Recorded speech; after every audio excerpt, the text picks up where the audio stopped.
oza oinoshinji 15 umwene chokano za kuwa mtayi wawe ati chikwenda kandi oyitere ndobo kushanga washanga gure mutwala umwene chokano kutakuza kuija kana ni 15 kashanga wazikosa kubi so nimbashaba abakozi ba government tukubasa ku ejo corruption tukajiya tukamanya mhato bwezo tubentufuna burugireo tufokasinga ha sente zitwine abo ko mshonoleba omushoro kutukushoroza ne sente nyingi munonga actually bakagira mbu almost 10 trillion ninjye n'ubundi wa URL kutugambira ngo for example target yawe ibabire bahikize ibabire behire kote yabire hingwire bakabagishize so that means umukurundana tyo tukora kurunje umukuzirundana omukuna mancho naningambe sente tuzirundana je konko buzikuku home distribution no hakwijo buzibu hati wa home distribution oshanka to baheza sector kujamba ine kutwara yonka trillion nkibiri oshankani zama zachika mabatiya oshanga sente zitahikayo kashanga cyatwe tero buzibu nkitwe abanya Uganda so nabocho nimbashaba tumanyire mbo twamakushenga mbo byambi babutwara so nimbashaba tubase kukosa sente ziturabe twine namwe nisha na budget ezimwe actually arecho bakweta kushanga no spending ina ku budgeting rantu sente nyingi konga kunihina ahishonga ya mani munonga so na shat focusinga areas ezo hati nka health sector nishonga mpango munonga okubaho kw'abanya Uganda abo kuba nemoti Chicago sa president Museveni okuba ali mu Uganda konka atari mbanya Uganda so nimbashaba kutokwasa kufocusinga munonga health sector tukarambu twageza na cage facilities ezikumara konga kana bweza ikayo ombwijure ko kubazitekayo abo katikirambe kuza kujya mtu ateka isente za global fund kandi abantu ba government abakwasa kwani bayikomu sector ejo sente tuzikoze seje zibase kuyamba haji na munonga ati nkabantu abakuza kufegwe mirimo yabo kutokwasa kula kutokwasa kubanyiga aboka ni ma government kabula mirimo kana bwe twabasa kufunding ezi projects ezibenize no misho abantu hakirinka hafu y'abantu nibasa kusigaza emirimo yabo hauka ni masente basa kuzifuna nka government sente basa kuzisho nomba omanya Uganda bato mishoro tuzitekemo kunkani bashaka tuziteke ombwishire bwazo tutakaza kuzichwe bichweka kandi ukashanga zaye ko zitayishire kandi ukashanga zaye tekindi kizibu parliament ine akachiko akari kujunanizwa by'amagara parliamentary health committee yes ijero homba rebere bari hoima nubaramburi irwaro ya Hoima Regional Referral Hospital alazimu mushongeze rugireyo no kugira ngo bashabere ngo za health center force ire assume districts zetorire Hoima zibe operationalized ningashi bazitemwe ibintu biri kwetengo kugira ngo stanike kwabo kuba I think the doctor orukwebembera that hospital amashemerezo theaters umuryango marwaro zikora tuma habaho muri jorano in the main hospital echo nachireta abwirwaro yito mucange chite the story is not any different nanye nakubuze kibuzo mujone mari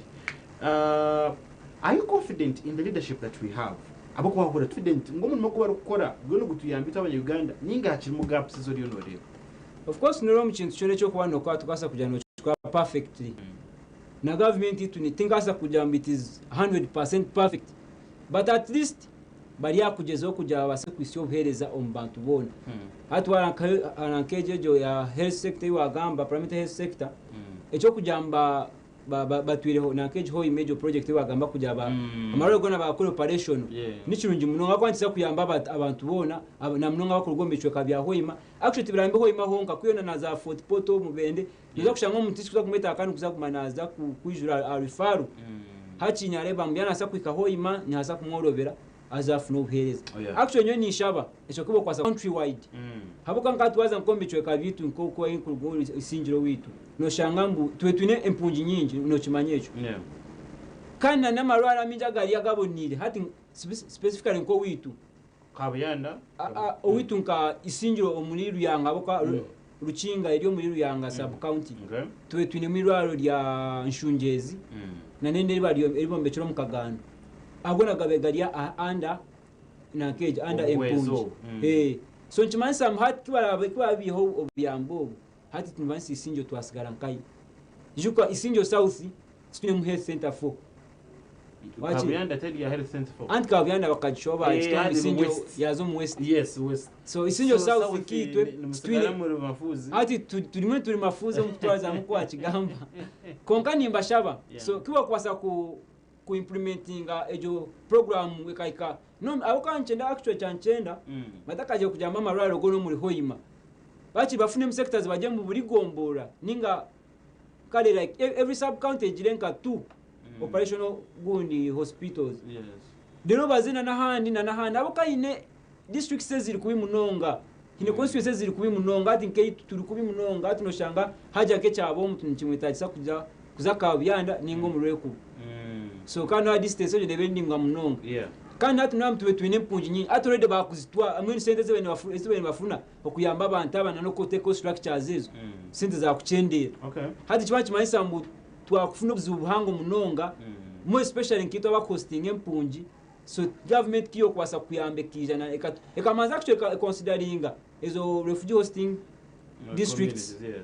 nchibasa kukola na munonga aho kujya tumanyambu hatu wakolewa nko witu habari empunji I think zikanko muri 5,000 something like that wakolewa nko empunji zijyo witu kandi atorede inezibonjire okuruga Kongo abortarori so chimasa tujya kuza kufuna obuzibu bw'amani munonga so ntushaba government kiyo kwasa kutufavoringa ekije kamanyambweze ezi districts zinabantu so katwengo kutokwasa kuzitera facilities kugira kandi bali babagenze abantu batakagumani babona health sector yitu mujunimari etwire nabwo neteganiswa other issues wahiraho ebyo buhwezi habresho gese twire nitufana zone tu bwira bwashesha bashaho nebesharinga ebyo kodesa tebiri mu marwaro imbazitere muje wagenda waza hirwaro nabaza kugira ngo bampandikira and all these other things that have been there hati obuhwezi nabo bwaja buta bwarugaho twatebasize okwiyeho even these issues twine health sector it marwaro hati what's going to be applied by mukwiyeho obuhwezo ati noro omunso tukujana nasa kole bipibona kandi be perfect nkuna yakigambi you cannot perfect everything kokukine kuba kiri konkano leba namwe nishaba of course harimo abantu nibasa kubana bafuna umushanga bakwatigure enough washinga mushatu kamaraga namwe nanye bakunyongeza cannot be enough mwaza mwampo murumo abasendira biri nkoro habyo so hati ekinkushaba na mnonga Ministry of Health na actually nanga ina nye mitabi kwa kansha shaho kwa ine of recent bakaita report maheo embaze yo arimo kuza ku disposing off hakuja mtekozisibwe nangwa nkara nangana nyina kwatu omunonga kandi leba kusera kan erikusera kan sometimes no shangana sente zikujigura niba borrowing from outsiders so kana shangana cyo cyatuletera obuzibu nk'abanya Uganda cyateke cyane kibi kushanga abantu nomanyambe mbazi tiba abantu bafuna mbazo mu iraro kandi hanu bari yakuza kujosa mbere expired kibanzi shasha na munonga so nshaba health sectors kuba kwasa kuteka mo power kujamba basa ku supervising amararo bakamanya abantu abatini mbazi ni baha ni betaga mbazi ki instead yo kuza kuja bayite panado yonka hariyo yabanyinji kandi abantu batachurara mitwe stitch kola makuru bamanyembu ati which disease is more viral community bamanyembu hata harimu senyiga ninga harimu pressure bakalete mbazi ya pressure minji kujane basa kusavinga abantu bona than kwete mbazi abantu batarasha mbazi nebere mu pharmacy kujane betari za kuzayo bashango mbazi guri kunga gutakwata achiro cyo goro kwetenga ati kwetanga andure yo read so nabo cyo nimbashaba bagume bakore research bamanyembu abantu in such area bine pressure niyo kusinga kwateganisa rero batambure bageno misho ninga ba study echo otherwise zakumanto semibazi kandi shange kitatu yamba umbere bwo misho takagire mukahumuro omwami Asensio naba ngumenye n'ikindi kibuzo kinabanyenda ngo I bring also on the table to charge haja neho wawagambera kigambo cy'abantu abakuteganisibwa ako kukasiriwe oku specifically ebyabo biteganisibwe okuba rukutunga bazi but also there were some services along that line okuruga omubantu kukwa obwerinzi obira nachi I think the other day kare bana launching another condom abomu kugira ngo zibenzija zikuzaza chendire nitochange netu actually government ekakora chini interventions chi eza kutebo specifically ahabwa abantu abari kutura nako kokasirimu okurebeka ngu abokuba already omuntu yahorera encourage akayangu nguru hweza bwiro amagara gende gahinduka nahura yatina amanyo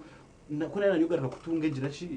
oguntu mbazi maybe kitira kagutunga government yakakora kiro kugira ngo abantu aba twabarebera kunju muno nyina kubaza amayisa ntumbu akakoka slim bantumwe omuntu araba kino tatina abo kwati kugira ntume rugwensi kandi kugira mu wafuna slim no ikanofa so nyina mbahamize mbu slim te kwita kwiha what afire yo no kushanga wafa kandi oreba mbu slim te cheap slim te cheap kwiha wa kwata kubi nofa so nabo cyenda kugambira abantu mbu noreba 80% of the AIDS fund tubetugiya hero 80% of the AIDS fund tubetugiya hero kushanga mba abantu bazimenu embazi asili muna bici byone ebintu betubiya hero bakubituretera kunkani yeshaha nyina kushaba abantu mwe n'abanya Uganda ejinye shaha yo kumanya mbu obwesti bukija kunkani nyina kwebaza government yitu kiba Trump kyarangiriye mu tuba cyatwabiyambi government ekagwa jamba abantu abina mnunga abantu bafune embazi ya silimu mutakatina ntusaba ntugabe embazi ejo sinabo cyo mutakatina government neza kutweze embazi konkani mbashaba mwa batakafune silimu bantu mwe twekume habo kuba mutakatekateka munuza kufuna silimu no government ekuyambi government na president msemena kachigamba ino kwa kutu jambo silimu is optional AIDS is optional niyo kujero ndate kukulonda means zo kujifuna nozimanyi so nabwo echo bantu mwe nimbashaba tubase kwekuma halo other na kejo enkole zini zo kwasa kweyambisa mwe kali obutafuna silimu mbase kwekuma kino nayo nishonga nkuru ekindi mbase kukosa za kondomu nayo neza kuyamba obutafuna silimu otherwise bantu mwe nyina bahamize konkaba abine silimu government neza kumane tobiyambi embazi nto kujifuna ko kutubentu tujifuna mutakatina konka mutakatekateka ne kwa neja ombwinji kukumbe ni mujifuna so chumasa wagubwine ogukwateje utakaza kufuna nyinji kuja mu asa kwebikirana nyinji akara ukaneza kufaho kano shango waferezana nabandi all right abiramaneza rengo mirisha emwe imabaze gweri izoba yabare kuremera RTV West umujinyi wanje omwabaze gweri izoba n'umwami Mujuni Mari Ascension chairman wa Mujuni Mari Ascension Foundation na argo mudiscute isinjiro he is an entrepreneur ngashino mushubuzi kandi tugenda terato cintureba abyo kwiyaho ubwezi and what next kuturagaruce ntwenda kwebuza ito tukakora ki what can we do is there anything that we can do itwe nk'abanya Uganda ndubasa kujo kutwaye abari jana bakweto okweberera yes tukabasa kora kwebereramu probably tukahwera government na nebindi bitongore okoreka ngo abantu bitu nicyo twagera okutwabahwera when we come back after this break. Do stay with us tugaruka.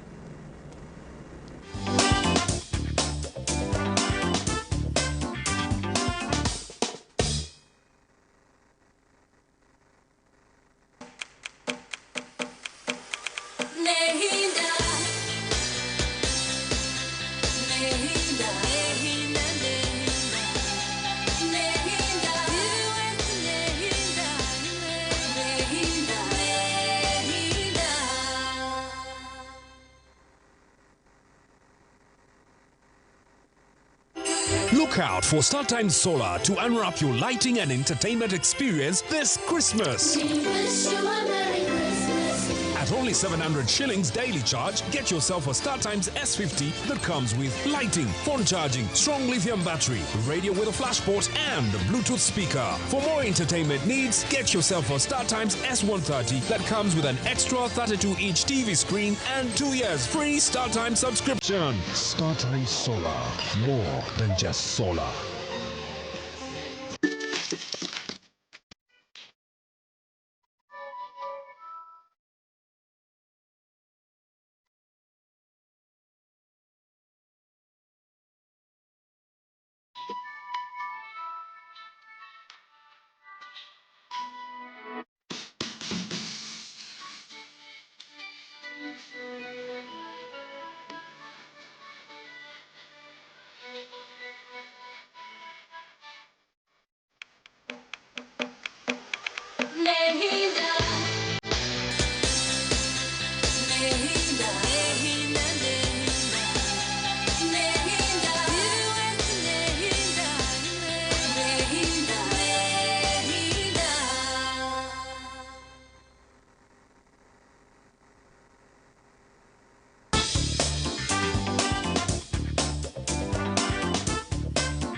right yaba rekutwegitaho gundi murundi kandi kuri abene bwo wija well you a little bit late konka not so late the final segment ngashishwe cyamweru echa program agent nga izoba umwanje zindi bobs gada kandi mwanje n'umujimari na kumisindiro tuganira kwatera n'ibyubuhwezi ubutube tutungo muri Uganda konka ukija kukezwa habwa politics geopolitics n'ibindi nkebe tugize kureba eco ukuci turabanisemu kandi tukakora ci ukureka mwe bintu yasa kuba nandi bitebekana nyongera kwisya ngu this Sunday nija kuba haruho ukwiruka uko kugeza aho kwirukangira amagara gabana nashi incuce aberere kutebekanizwe aba Rotary tutambura nabo. So I want to remind you kugira ngo uzugendo zo kwiruka ube umwari aba kwenda kwita ubwezi kitenegura rashinji mitware biri different places waza harifaro na reba kiti zirho n'ahandi nituwija atigo soka tubuza kiti ninjahi no hamanya mbaza kwa nibirukanga ku rugaha yuna Rotary House ko muciyanja niyo baratandike. So be part of the solution. Now mujinimari, this reminds me umuntu wo kubotwire no hwera no yamba nasa kumanyira ngo no kuyamba mpaka do you think this now is the time kugira ngo kanakasa kuba kanukokire kugira ngo maybe nitwa abanya Uganda tuhindure ahantu yakateka yitu, we shift our attitude towards this aid tukugambaho kugira ngo nito maybe tutahe kugira ibintu twateka umuntu basaba urwo bwire exactly ngoko wakigamba. I think this is the time yo kumanya mbahati twitwine omuntu aratwere kyo twine kwebera nkoko wakigambira umwana ajya mu webereremu. So nesha yitu y'abanya Uganda kwebereramu ombintu ebitukora aza na munonga twaika anshonga yo kubudgetingira ihanga ryitweri noreba mbu ebisinje kwiti hangere na munonga Uganda tukabe nangwa tukabe ntwebasa konka it being twine mushonga nyingi za na munonga atwana corruption issues nishonga munonge kutuma ihanga ryitu ryaremererwa konka nimpa myambu nora umunyankora umwana wakagirambu ekitari wotikiriza mwana so nyinamba hamiza abanya Uganda mbo butabaho kwa America kujamuneza kutweraho chikumasa Uganda yawaho kandi chikumasa munanya Uganda twaza kufatwa na turugeho no habuka America kuba kwayo kubintu kuyambo kugira ngo twatiro ahanshongezi mwe eshongezi tazi mwe nazimwe kongo okurugaho kwayo kitakatwera kizamutuza kufa no okutuyo gitiyo muheru kandi namba hamize mbu government yito turimu ntuza kuhandling situation kandi tekasa kuturemerera kandi nakuhamiza mbu twaranse ebintu bimwe cyo kubanza nka corruption aho kuba nibwo burwire nibwo kowa disease y'abanya Uganda okurambu twabugwa ubuhereza mu sectors zitu aho kawa wakushanga ngo kubakoze report ya wheel mu 10 trillions niziburo mu corruption annually 10 trillions. That's a lot of money. That's a lot of money. Hatu washanga mu Uganda tubentufuna almost 1 point something billion from Nankage Kurgahiru wakusiza nkomza Uganda nyine kandi tinyina accurate figure yazo kungana na kasente chimasa mbezo 10 trillion twatazire kuteka corruption tukazigazana itu wentu ihobwezi nchibasa covering at some a very big gap cyo kugira mukanto takabona munonga kandi nekine kinkureba nyina kwamza abantu muti turi aturo mu kushabiriza mpaka reka niyeshayo kugira mu nito abanyaganda twekore ture mu can we manage we Uganda and sutine buyambi can we manage kandi nekindi no ya Uganda obuhezi bwayo tukujya bene burwo mu America honka 20 buyambi kurwo mu different countries ezindi za England bene tuyamba Finland bene tuyamba turebe hatu bakusigninga za Denmark hatu bakusigninga president akari na KG UAE bine business ba na KG ndaganezi ba ikirizine so tutakara kira sturafe nsaba masutwara Uganda ito misho however na buyambi buke bukwija kandi tutwine kwekora nk'abanya Uganda tukamanyambu twarekera kuryenguzi sente ezito tushisha twazigazo mu bantu zabasa kubayamba twatamuza Uganda ito misho. Mujunimari, you run a foundation you're kwebembera nka chairman kandi there also some other foundations twine momu omuyihanga ritu dinoza abantu abine mitima mirungi abarukwenda kwera those that see the burden bakaja mu itoka tugitwa ekitwakwa konkano burumwe abantu abamwe bayenda ngo bakozese those foundations ukwenda kukiriza byetengo byabo. And I'm asking this question abo kugira ngo umuntu nabayama yatata kuguyaza kumkwera hati achiba for example yabeneka aspirations and akuza mu parliament achizamu foundation ejo tudizika hata zumurikire kindi continuity ningashi okugumizamu kwa oburyo bwatibwoho okugira ngo itwe nk'abanyarwanda no tubase kureka ngo twahewera twaje twakora then kandi kindi ekikuziro ni Uganda kwatanisa okugira ngo we pull resources together. You know, pull resources together. Abako nje kweze cyo kurebera binanka compassion, you know, ubwezi nabone bugahe konka naba turwo umutima gw'umuntu ati let me put in this much. Abanyuganda tukibasa it can do we only spend on pork and beer and other things. Ninga nitu tukibasa. Can we do it? As an tukibasa ate ekiwaga muke cyo kujambu abantu amwe babine foundations bakwenda kwikize bigenderera byabo. Yes. Okubana na I think it ya Mujima Association Foundation. It is a charity foundation. Yeah. Charity no man charity n'ekinde kikuruga mutima gwawe cyo kuboye kundire. Actually it is surprising tukafune na ba sponsors ba mani okujya base kuteka maka sente twase kuyamba akasenta kitukosa nakasenta kujya mu twakora business zitu twa savinga twakatwara mu bantu bitu twasa kagabana nabo. Kana abona umuntu nasa kuchigamba in that aspect okujambu nera kujanya nda kwesimbaho atekateke maybe we brought a foundation because of political interests. No, ntaka fune nechetengo cyo kujanya Zimbabwe MP. We already had this foundation operating ekatani ko mu 2021 this charity foundation. Konga however no kugirambu by then bikabi dimwenu bibya amachema kitakazi kujya tujije studying mwenu ti ebe well known. Tukatugabe bintu shanga twakunganya kemyendo ombataye bitu emyenda abantu batachikozesa twagiteka akerezia ninga kanisa during Christmas times abantu bafune emyenda hachibonke njara abantu baletera nko buvunga tubahereza abashemerego. That was from our hearts tutukujya ntweza because of something. So nincho kushabana nabandi abantu abine such interests utaka akora charity organization because ninga a foundation yo kugira munasa kufuna interest guni personal benefits. Of course ina abantu abamwe bine charity organization yo kugira ngo niwenda kufuna ebintu kurugomba donors. There's also that. Kugira ngo akozese that platform. Akozese that platform yo actually want to be nibafera munonga abantu. Agenda zanka cyatera abantu ebishatera ateka mukutu atsinko ombaju mwaba nabarukuru ati batufuna yo charity gundi ushankandi batanka kubiguza. Yes. Nyo nimbasha abantu mwana okore kintu kikore kihira mutima kandi kikore ukoso mutima go kuyama kabanya Uganda. Wagamasha ngo kugira mbu toka manyane ngane basa kwatanisa okashanga baranse kintu. Ebintu kusinga kwa uri abantu na munonge ebebiro politics zawire munonga abantu. Yeah. Politics zawire munonga abantu kandi we bantu mwe nintero muranga politics turi mu yes we are in it but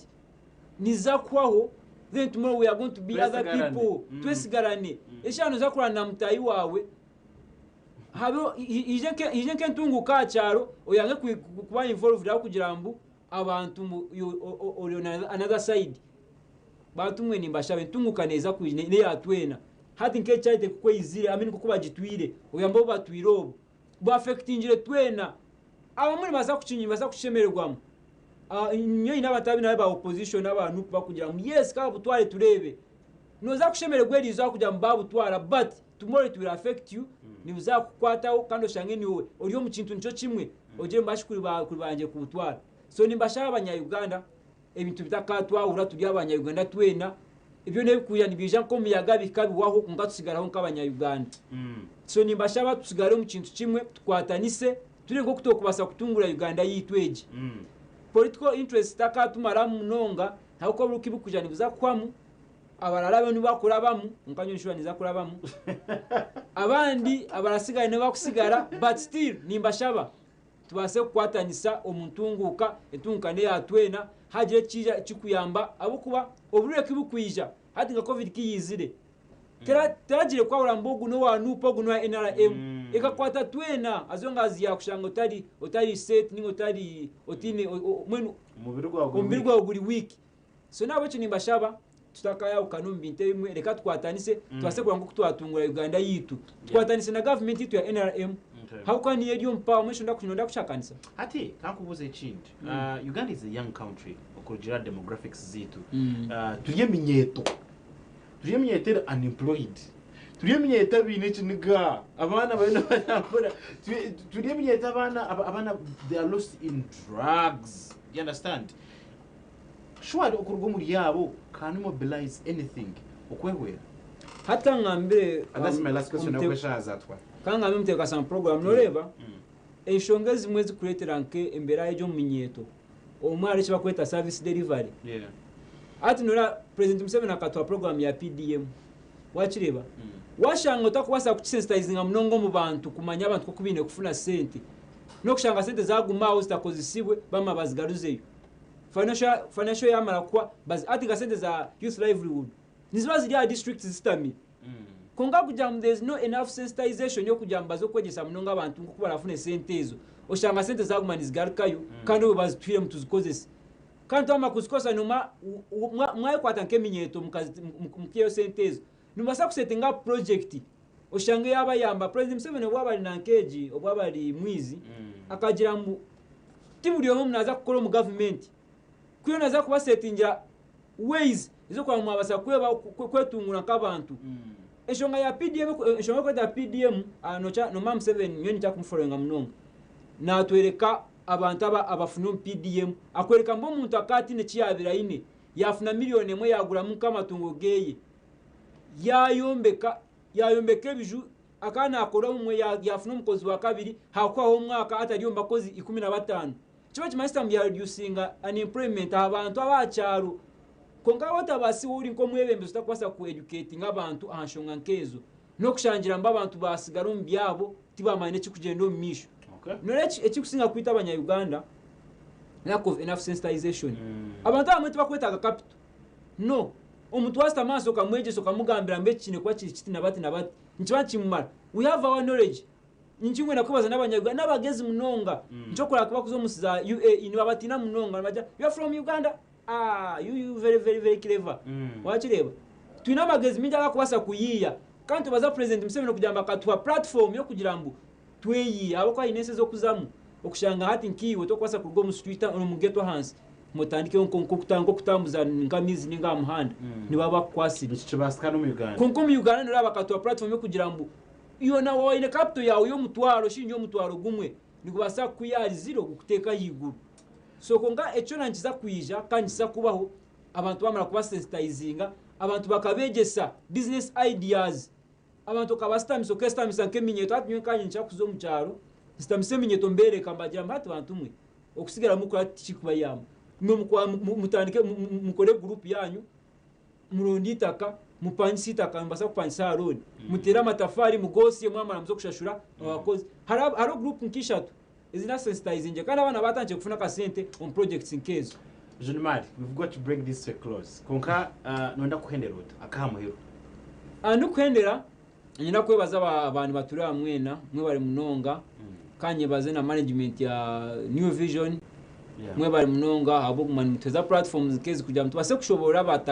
abantu bitu eshongezi kubandi zigendo mu ihanga aho kwa kunjya mbezi platform tiziriho no shanga abantu kuri abantu mana ombigambiga gana ibyo kugamba ina bara picking emechigamba emburi etefayona emburi etefayona so nabwo echo nyenda kwebaza management mwena abakwasaganya Stevie West na munonga na nabantu baturikiza mwena mwe bari munonga nyenda kukurisa kamaze kurisa abantu banje aba Rensinga tatugeza nyakitunda abulisi babalia kutwa kuyiguraho okutandi ko musinje go kunanga go kombeke kanisansia cyaro wanyu yenyine so nimukurikeyo kandi mpamese ndezi mu afranza kuzikosaje zibase kuombekerekeze ekanise yimukwenda ahandi nyina kubasima nani kubendeza weekend nungi. Congratulations to all senior 6 candidates aba base kusinga ebigezo kandi mbasha bamutaka teka kumara senior 6 mwayize bitabo no education emeno kushomati kwayo muza university mukore murakore abo kwa government ine opportunities nyinshi konka woshomire utashomire muza kurugira mwako Jean-Marie Asensio watwara kuje binonga kutufikaho hano ya TV West. Thank you so much. Ahariyo abantu tureba nyenda kugambira now the thing is the ball is in your own hands. tubasa kugambe bigambo bingi ba mujunumari bije bagambe sijui baha konka at the end of the day what are you able to bring on the table tukina abantu bokushangana byamizo baliyo natine cyo wakora iwe basa gukora hoci do we only complain ngani tubasa kugira twakoraho okureka ngo ensi yitu yatebekana twahora bagira ngo there's a disease burden wakashanga ngo n'ubuheze bucendira ati ukadatnyo kandi neze kushambana ntungo burwiri ngwaya bakikubera ndakwika iwe tizirmina kandi agira ata ashobora kachate nashobora that's my whole point niwe nikwata honko mu Uganda okwerebera tukareba ngo twatura amagara agari kwesemisa ikigarukaho n'amakuru agacenjwire nimeneza weekend n'winji good evening.